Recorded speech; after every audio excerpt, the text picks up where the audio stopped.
CDJs ruined D&B. For years, this has been one of the most heated debates in the drum and bass scene. CDJs have ruined D&B.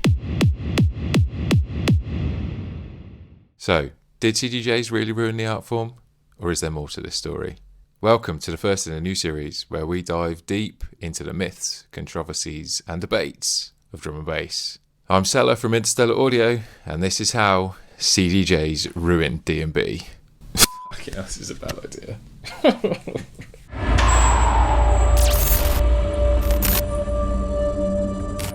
To understand this argument, we need to go back to the roots of drum and bass and jungle music. This sound, particularly jungle, is deeply tied to the sound clash culture of the 1980s and 1990s. In those days, DJs would battle it out with rare dub plates and custom mixes, often using rudimentary systems with primitive mixers and belt drive turntables. Jungle was born out of this culture and became the predecessor to drum and bass. And in those days, technical skill and innovation were key to winning over the crowd.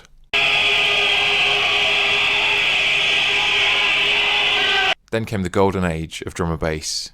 In the late 90s and early 2000s, vinyl reigned supreme.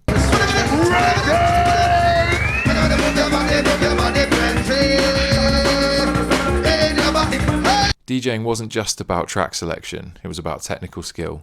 Beat matching on vinyl decks required an ear for detail and a steady hand. Jungle and drum and bass, with its fast BPM and complex rhythms, pushed DJs to their limits.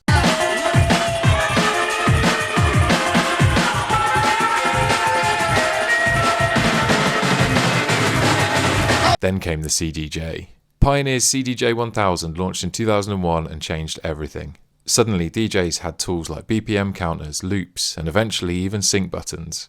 The argument goes that these features made mixing so easy it devalued the art of being a drum and bass DJ. And it's not just CDJs anymore. With the rise of controllers and live streaming platforms, many argue that it's easier than ever before to become a drum and bass DJ. Some critics argue that this oversaturation of DJs has watered down the craft and made it too accessible.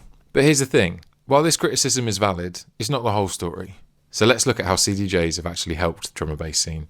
CDJs democratised DJing. They made it more affordable, more portable, meaning that more people could get involved regardless of their background. And while beat matching may have gotten easier, track selection will always be king. Track selection and connection with the crowd have always been what makes D&B events special.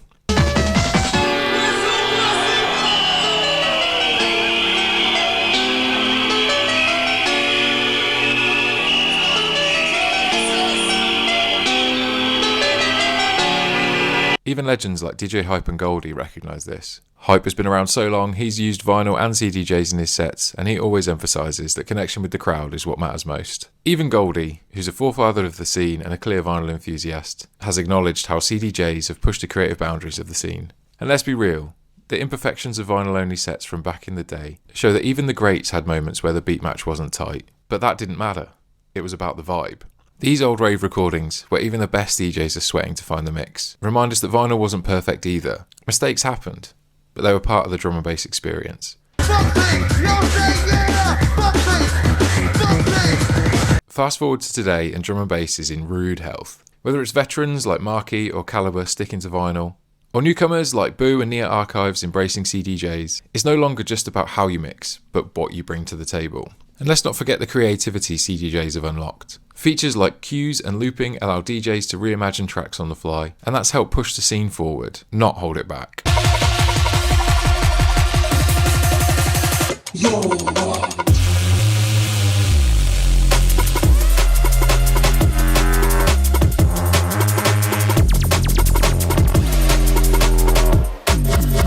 So, did CDJs ruin drum and bass? Not at all.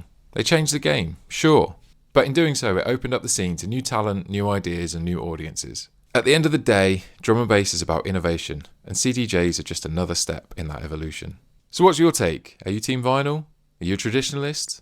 Or are you embracing the new school? Let me know in the comments below. And if you think something else has ruined drum and bass, put that in the comments below and we might do an episode on that. Don't forget to like the video and subscribe so you find out the next time I commit brand suicide and make a video like this.